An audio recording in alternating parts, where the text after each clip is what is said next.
find yourself alone one winter day, and you may search in vain for answers, but don't you ever hang your head and walk away.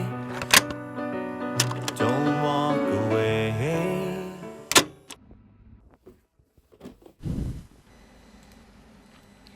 Chào mừng mọi người trở lại với Cano in Germany. Hôm nay mọi người thế nào? Vậy là mùa đông đã tới trên đất nước Đức. Sáng ngủ dậy, mở cửa sổ, điều mà bấy lâu nay mình mong ước đã đến. Cuối cùng thì tuyết cũng đã rơi trắng trời trắng đất rồi. Mình là một người rất yêu tuyết, thế nên mỗi tháng 11 tới mình lại háo hức xốn sang chờ đợi ngày tuyết rơi. Thế nên mình đã có suy nghĩ sẽ quay một cái vlog random ngày tuyết rơi cho mọi người xem và cùng nhau tận hưởng vẻ đẹp của mùa đông nhé. They may cross your chest, protecting what's inside. And you can always cross your fingers, but don't ever tell yourself your hands are tied. Your hands aren't tied. For any glimmer in your eye may fade in time. That scar you wear. Mọi người hay hỏi mình là những ngày tuyết như thế này có lạnh lắm không? Thì mình xin thưa là khi tuyết rơi thì trời không quá lạnh, chỉ đến lúc tuyết tan thì trời mới lạnh thôi. Nhưng mà theo như mình cảm nhận thì cái lạnh ở đây không giống với Việt Nam. Chỉ cần mình mặc áo che kín cổ, kín chân, kín tay, kín da là đã ấm rồi. Cái lạnh ở đây không xuyên thấu len lỏi cắt da cắt thịt như ở Việt Nam, nên là dù có âm độ thì mình vẫn có thể ra nghịch tuyết. Ở Hamburg thì trời không hay tuyết nhiều do địa lý gần biển, mưa nhiều, thời tiết ôn đới hải dương nên không lạnh bằng những vùng khác ở Đức. Thế nên vào những ngày tuyết hiếm hoi như thế này, mình cảm thấy hạnh phúc và phấn chấn cực kỳ, giống như một đứa trẻ nhỏ được cho quà vậy. One winter day, and you may search in vain for answers, but don't you ever hang your head and walk away. Don't walk. Xin chào mọi người, hôm nay thì là một ngày tuyết rất là đẹp. Thế nên là mình đã quyết định là ra khỏi nhà và quay cho mọi người những cái cảnh rất là xinh đẹp ở ngoài trời như thế này. Thì mình sẽ có thời gian để ngồi tâm sự với mọi người một chút. Trong thời gian này mình cũng nhận được một số những cái câu hỏi của mọi người. Nhân tiện đây, nhân một ngày tuyết rất là đẹp thì mình sẽ trả lời cho mọi người những cái câu hỏi trên Instagram của mình và trên YouTube của mình nhé.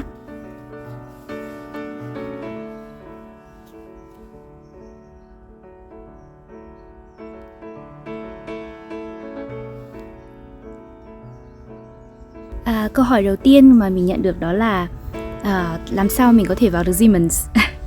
Thì đây là câu hỏi mà mình nhận được nhiều nhất từ lúc mà mình ra cái video gần nhất. Xin chia sẻ một chút với mọi người.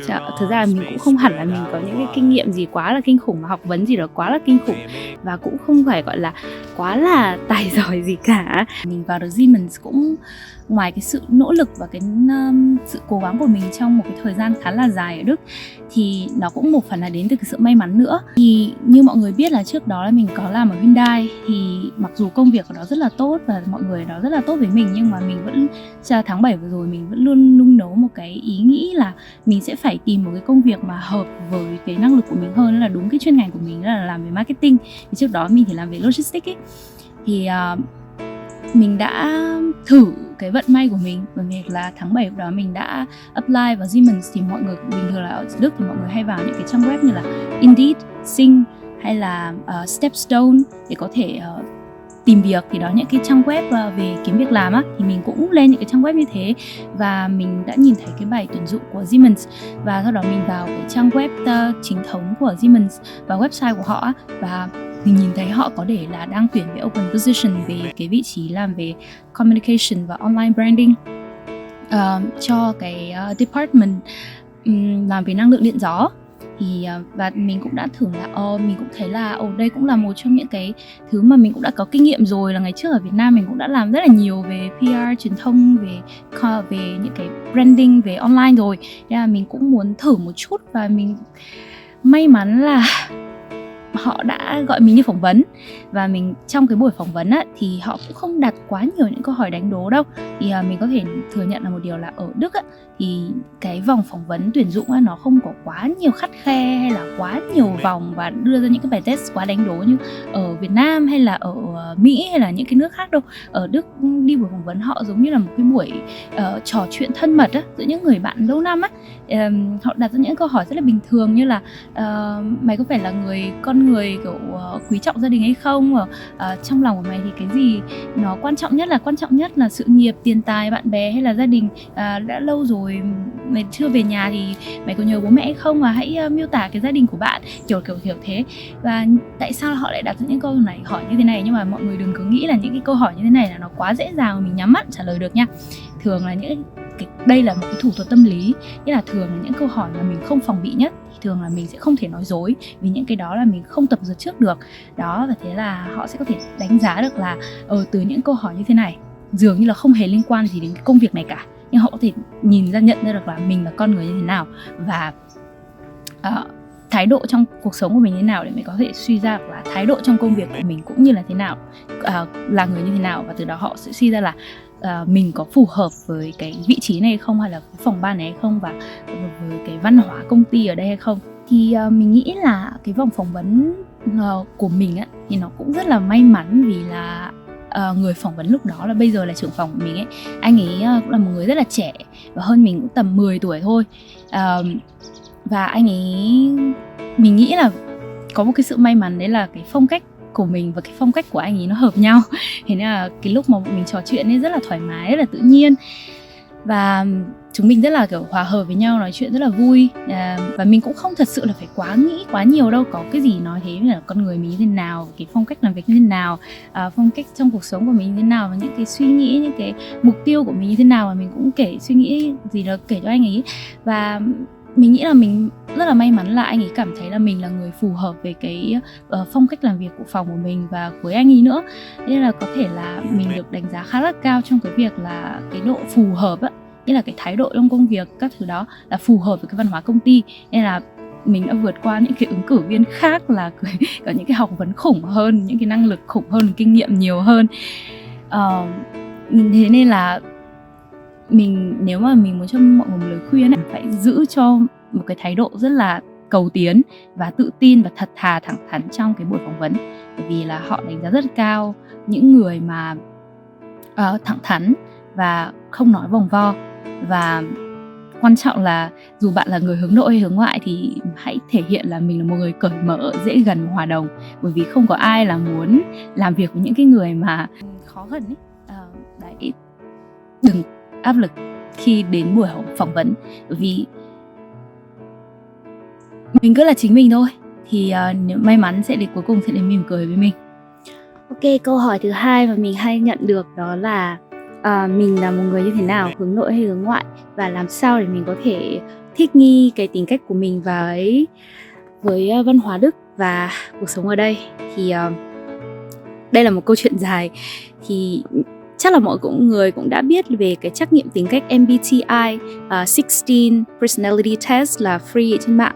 Thì là cái tính cách này 3 năm trước thì khi mà mình test á, thì mình ra tính cách đó là người hướng ngoại là ENFJ, nghĩa là người extroverted, feeling, intuition và judging, có nghĩa là người hướng ngoại này, cởi mở này, hòa đồng này, thích giao du với mọi người này, thích những cái buổi mà hò hẹn lớn á, và thích nói chuyện với kết bạn mới, và là người suy nghĩ bằng cái trái tim nóng, quan tâm với mọi người này, và có cái trực giác tốt, với có sắp xếp kỷ luật và kế hoạch. Thì năm nay thì mình vừa mới làm lại một cái trắc nghiệm đó, bởi vì là đợt vừa rồi ở công ty của mình có một cái workshop và mình có một cái trò chơi, mình phải tổ chức một cái trò chơi dựa trên cái trắc nghiệm tính cách này, và mình test lại và mình không còn là ENFJ nữa mà mình là INFJ, có nghĩa là mình vẫn là người suy nghĩ bằng trái tim nóng, vẫn feeling, vẫn trực giác tốt là intuition, và vẫn là một người có kế hoạch tổ chức. Thế nhưng mà mình đã đổi từ extroverted sang introverted rồi, nghĩa là từ hướng ngoại sang hướng nội, nghĩa là officially là bây giờ mình là một người hướng nội nha mọi người. Gần như là mọi người ai cũng khá là sốc về điều đấy, là bạn bè mình này hay là đồng nghiệp của mình này. Đồng nghiệp của mình không thể tin mình là một người hướng nội luôn á. Tại vì ở công ty mình là một người cực kỳ hòa đồng và cực kỳ gọi là gì nhỉ, bị tăng động ấy. Và cũng gọi là kết nối mọi người rất là tốt và làm bạn tốt với tất cả mọi người, thì không có ai nghĩ rằng là mình là một cái người hướng nội đâu, như là một cái người mà ít nói và trầm tính ấy. Không ai nghĩ mình là người như thế. Thật ra là mình có thể thừa nhận là mình có hai tính cách nha, hai cái personalities. Một là tính cách ở công ty và thứ hai là tính cách ở nhà, nghĩa là tính cách trong cuộc sống cá nhân. Vì mình thích nghi với cái văn hóa Đức á, thế nên là mình đã trở thành người hướng nội ấy. Bởi vì là gần như mọi người biết là Đức là một cái quốc gia già, thì mọi người ở đây thì thay vì là đi ra ngoài gọi là sập sình nhiều á, thì mọi người lại ưa thích những cái mối quan hệ gần gũi hơn. Và thay vì có những cái buổi giao du lớn á, thì mọi người sẽ chỉ có những cái người bạn thân từ trước đấy rất là lâu rồi. Những cái video cũ mà mình đã nói rất là nhiều lần, mình không muốn nhắc lại nữa. Cuộc sống ở đây thì mọi người cũng thích gọi đi hòa mình với thiên nhiên này, đọc sách này, gọi là phát triển vào trong á. Mình cũng đã hình thành những cái thói quen mà cực kỳ Đức, những cái thói quen mà ở một mình này, thoải mái khi ở một mình này, và cũng chỉ chơi với một số những cái người bạn gọi là thân thiết ở trong những cái vòng rất là nhỏ, là 1-2 người gì đó thôi. Và thích về nhà và thích dành thời gian một mình, đọc sách, viết journal và xem phim này nọ kia, thích cái sự yên tĩnh. Thì từ những cái lúc mà mình dần á, là nhiều năm dần như thế, 3 năm trời thế, và mình đã trở thành một người hướng nội. Tức là mình vẫn không có gặp khó khăn khi mà kết bạn mới. Thế nhưng mà bây giờ thay vì là mình tự chủ động ra ngoài kết bạn mới thì mình không còn có cái nhu cầu đấy nữa ấy. Nếu mà mình phải chọn ấy thì mình sẽ chọn ở nhà. Thì mình sẽ chọn là chỉ chơi với những cái người bạn mà mình đã thân từ trước đấy rồi, và mình cũng không có nhu cầu gọi là mở rộng cái vòng bạn bè của mình. Thì đây thì là cái câu trả lời ngắn gọn, đó là mình là người hướng nội trong cuộc sống cá nhân và là hướng ngoại trong công việc, nhờ cái việc thích nghi với cái văn hóa Đức, và mình đã trở thành người như vậy. Lights left on for you won't always shine. The signs you read may point you in the wrong direction. There will be barricades across the broadest avenues, and we'll find ourselves on one side or another. Yes, we'll find ourselves on one side or another.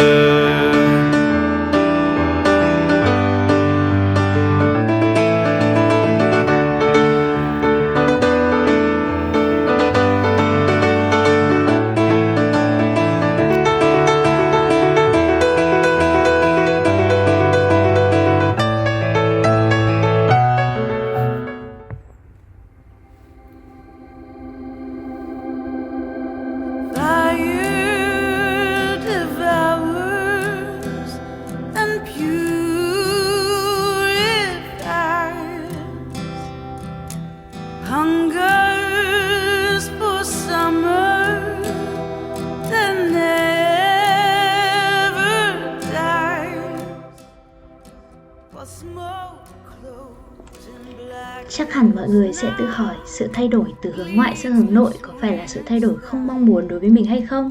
Có tác động tiêu cực tới mình hay không? Dù mình thừa nhận rằng sự biến chuyển này đã gây cho mình một cú sốc lớn trong một khoảng thời gian, khi mà mình chưa kịp thích nghi, khi mà mình chợt nhận ra đã đến lúc mình phải lắng nghe tâm hồn mình nhiều hơn và chữa lành cho đứa trẻ trong tâm hồn mình. Thế nhưng mình vẫn rất cảm ơn sự thay đổi này, vì đến cuối cùng mình nhận ra đây là một sự thay đổi rất cần thiết, khiến cho mình trưởng thành hơn, yêu bản thân hơn và nhìn thấy, lắng nghe thấy được những sự chuyển động của sự vật quanh mình mà trước đây mình đã quá bận rộn và vội vã với những sự nhộn nhịp của tuổi trẻ. Khi ta nói ít đi, ta sẽ thấy những thứ bình thường ta không thấy, nghe được những điều bình thường ta không nghe. Khi mình chọn cách đối diện với chính mình biết cách tự tạo niềm vui cho chính bản thân và nhận ra rằng tại sao hạnh phúc của mình lại phụ thuộc vào sự có mặt của người khác. Mình vốn là một người không bao giờ có thể đi chơi một mình, đi du lịch một mình, đi cà phê một mình, hay thậm chí đi học một mình. Nếu là mình của một thời gian trước, mình đã không thể ra công viên một mình như bây giờ, và đã không thể ngồi im lặng thật lâu và hòa mình vào thiên nhiên, nghe tiếng chim hót, xem sóc nhảy và ngắm tuyết rơi. Bởi nếu đi cùng một người khác, có lẽ mình đã chỉ chú tâm vào cuộc trò chuyện và cuộc vui, phải không? Thế nên, mình rất biết ơn phiên bản này của mình hiện tại. Và mình cũng rất biết ơn những biến cố, những sự kiện, cả vui cả buồn đã giúp mình trở thành như ngày hôm nay.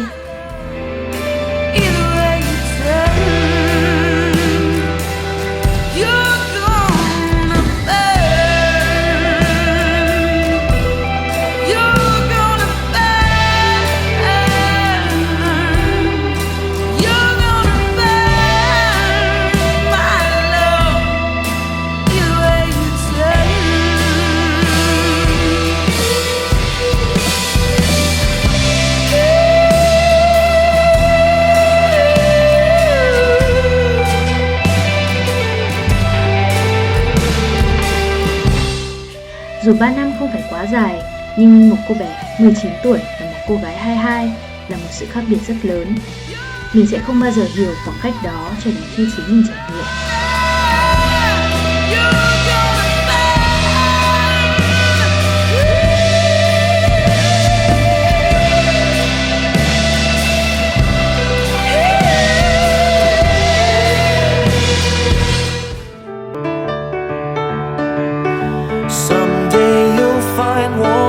Again beside the fire, through pain and doubt you will learn and persevere. Someday brothers will again embrace their brothers. Vậy là vlog hôm nay thế là hết rồi. Cảm ơn mọi người đã đồng hành cùng mình trong chuyến hành trình này, đã lắng nghe và ủng hộ những câu chuyện, những tâm sự sâu kín của mình. Bạn nghĩ sao về câu chuyện của mình? Hãy cho mình biết suy nghĩ của bạn bằng cái comment bên dưới và hãy nói cho mình nghe câu chuyện của bạn nhé. Hẹn gặp mọi người vào một chiếc vlog mùa xuân sắp tới. Bye bye!